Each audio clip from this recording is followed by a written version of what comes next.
apa tanda taubat kita diterima? Betul-betul Allah terima tak taubat kita ni?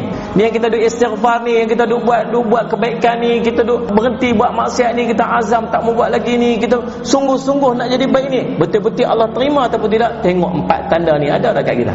Yang pertama, jika dia sudah dapat mengawal lidahnya daripada berkata dusta, ghibah dan kata-kata yang tak penting bagi dia. Tu tanda dosa dia diampunkan oleh Allah. Dulu cakap ya Allah, mulut Masya Allah, tak ada insurans yang mulut. Ikut suka dia nak cakap apa. Kalau geruk tu pantang silap sikit, Allah dia macam apa-apa dia cakap, menyumpah seranah orang ikut suka dia.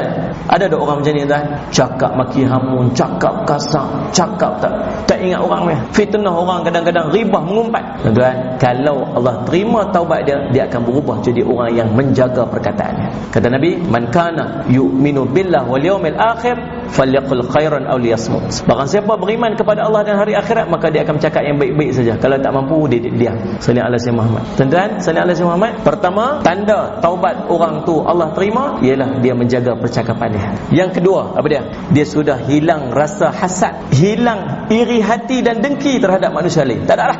Dulu pantang tengok orang dapat lebih sikit. Oh, tu dia tak boleh tengok orang dapat lebih sikit, dia rasa iri, dia rasa dengki. Sifat mazmumah dalam hati dia. Tahu pasal apa ada benda ni? Pasal hati tengah tenggelam dalam dosa. Sifat mazmumah tak boleh nak keluar duduk kat dalam. Kalau Allah ampun dosa dia, dihilang benda ni. Tuan-tuan, saya hilang dengki. Yang ketiga, jika dia telah menjauhi rakan taulan yang jahat. Tanda bahawa Allah terima dosa, Allah terima pengampunan dia, Allah ampunkan dosa-dosa dia, apa dia? Dia dijauhi daripada orang-orang fasik, orang jahat. Benda ni benda bukan buat-buat tuan-tuan, dia jadi sendiri. Waktu kita zaman-zaman tuan-tuan dulu ni, orang Penang kata koplah jingka. Zaman tak ingat dunia dulu ni tuan-tuan, siapa yang duduk sekeliling kita? Orang yang macam kita. Tapi bila kita nak berubah jadi baik, kita azam nak jadi baik, kita nak berubah, siapa yang duduk sekeliling kita?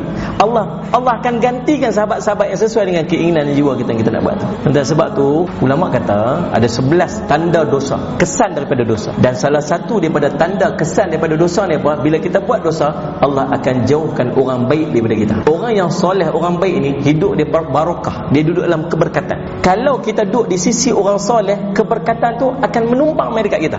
Kita akan tumpang keberkatan tu. Dan orang yang buat dosa, Allah tak mau berkat orang tu mai kat kita. Maka kita akan dijauhkan daripada orang-orang yang baik-baik, orang-orang yang soleh. Sehingga seorang abid dia sebut, kalaulah aku tersilap melakukan dosa, aku melihat perubahan wajah isteriku dan binatang tungganganku. Kalau dia terbuat dosa, isteri dia berubah wajah, walau isteri dia tak tahu pun kata dia buat dosa. Binatang tunggangan dia pun akan berubah wajah. Pasal apa? Pasal kesan dosa bukan dia seorang, termasuk yang duduk di sekeliling dia. Lepas tu tuan-tuan, jangan buat dosa. Bila kita buat dosa, Allah akan jauhkan orang baik-baik.